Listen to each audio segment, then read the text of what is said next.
이 계약의 성립을 보려면 먼저 민법 총칙상 111조, 112조, 113조를 봐야 돼요. 111조가 뭐냐? 상대방이 있는 의사표시는 도달함으로써 효력이 생긴다. 편지가 도달하면 더 이상 뭐를 못한다? 철회하지 못한다. 처리할 때는 언제까지 처리한다? 도달하기 전까지 처리한다. 편지를 발송한 후에 발송 후 도달하기 전에 사망하거나 제한 능력자가 됐더라도 의사표시의 효력에는 아무런 영향이 없다. 그 말은 무효다. 그러면 된다 안 된다? 안 되고 발송 후 사망한 다음에 나중에 편지가 도달했다. 그러면 상속인이 책임지면 되죠. 도달할 때부터 청약으로서 효력이 생긴다 이 말이죠. 편지가 도달할 때 상대방이 제한 능력자다. 그것을 우리는 수령 무능력이다. 우리가 수령 무능력자의 경우는 의사 표시자는 수령 무능력자인 상대방에게 도달을 주장할 수가 없지만 상대방의 법정 대리인이 도달 사실을 안 경우는 도달을 말 수 있다, 주장할 수 있다. 그 다음에 공시송달에서 가장 중요한 키워드는 뭐다? 과, 실, 없이 상대방의 소재나 주소지를 알지 못할 때 공시송달하고 국내에서는 몇 주간? 2주간. 국외 송달은 몇 개월? 2개월. 기간을 단축할 수 있다 없다? 없다. 이렇게. 그 다음에 우리가 청약은 격지자간에 있어서 청약은 도달주의고 격지자간에 있어서 승낙은 발신주의고 대화자간은 청약과 승낙이 둘 다 도달주의이다.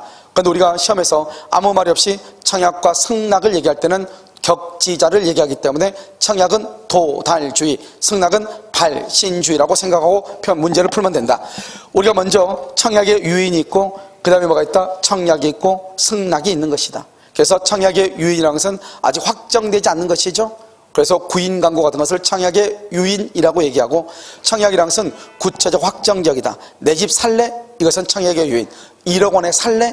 이것은 확정적이죠. 그것은 청약인 것이다. 그래서 원칙적으로 청약은 격지자, 대화자를 가리지 않고 도달주의고 그 다음에 특정인, 불특정 다수인에게 TV 홈쇼핑 보면 불특정 다수인에게 청약할 수 있고 그래서 정찰제라든가 자동 판매기 같은 것을 뭐라 한다? 청약이다. 이렇게 얘기하고 승낙은 누구에게나 승낙하면 안 되고 청약을 한 특정인에게 승낙하는 것을 뭐라 한다? 승낙이라고 하고 격지자간에 있어서는 무슨 주의다? 발신주의라고 하고 청약과 승낙을 둘 다 뭐라 한다? 의사표시. 이 둘 다 뭐라 한다? 법률 사실이다. 이렇게 얘기를 하는 것이죠. 그 다음에 여기서 보면 우리가 이제 갑이 을한테 청약을 하죠. 청약을 하게 되면 청약이 도달했을 때 청약이고 그래서 승낙 기간을 정하죠. 2월 10일까지. 그럼 2월 10일까지는 청약을 처리를 못하죠. 도달했으니까 청약의 비철회성, 청약의 구속력, 청약의 형식적 효력이다. 이렇게 얘기하고 이것을 의뢰 입장에서 보면은 상대방 입장에서 승낙을 할 때 이 기간 안에만 승낙할 수 있죠. 이것을 승낙 능력, 승낙 적격, 승낙의 실질적 효력이라고 얘기하고 이 승낙 기간이 지나면 청약은 자동으로 소멸하기 때문에 승낙 기간이 지난 후 승낙을 한다 할지라도 계약은 성립할 수가 있다 없다? 없다. 그럼 우리가 승낙이라는 것은 뭐냐? 발송할 때 계약이 성립하는데 우리 또 528조에서 뭐라 하냐? 그 발송한 승낙의 의사표시가 기간 안에 도달해야 된다. 이렇게 적고 있단 말이죠. 그래서 우리가 승낙이라는 것은 한꺼번에 어떻게 하면 되냐? 승낙 기간 내 편지가 발송되고 도달하면 언제 성립한다? 발송할 때. 다시 승낙 기간 내 발송하고 도달하면 언제 발송 시 계약이 성립한다. 이렇게. 그런데 편지가 발송은 기간 안에 발송했는데 도달은 늦게 도달할 수 있죠. 그것을 연착된 승낙이라고 얘기하고 연착된 승낙은 승낙이다 아니다? 아니죠. 계약이 성립이다 불성립이다? 불성립하고 이것을 물어볼 수 있다? 새로운 청약. 이것을 무효행위 전환이라고 얘기하는 것이다. 그 다음에 승낙은 청약과 내용이 동일해야 돼.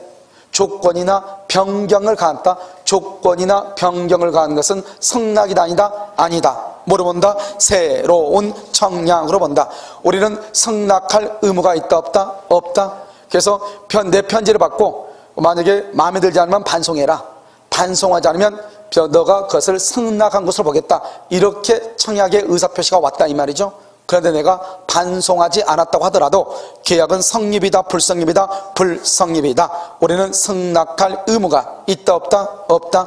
반드시 승낙이라고 하는 의사를 표시할 필요가 없다. 그런 의사를 표시하지 않아도 계약이 성립한 경우가 있다. 이것을 의사실현이라고 얘기하는 것이다. 그래서 이것은 뭐냐, 우리는요 그러한 사실만 때 있는 때, 책에다가 뭐 할 때 사인을 한 때 계약이 뭐가 된다? 성립한다. 그 다음에 교차청약이죠.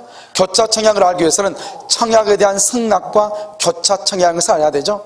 청약에 대한 승낙은 청약을 받고 승낙하는 것을 청약에 대한 승낙이라고 얘기하는데, 교차청약은 청약을 받기 전에 갑의 청약과 동일한 내용으로 다시 청약하는 것을 얘기한다. 교차청약. 동일한 내용 중요하죠. 그 다음에 양청약이 도달해야 되죠. 그러니까 늦게 도달할 때, 빨리 도달할 때, 늦게 도달할 때 계약이 성립한다. 이것을 뭐라고 한다? 교차청약이다. 이렇게 잠깐 쉬도록 그렇게 하겠습니다.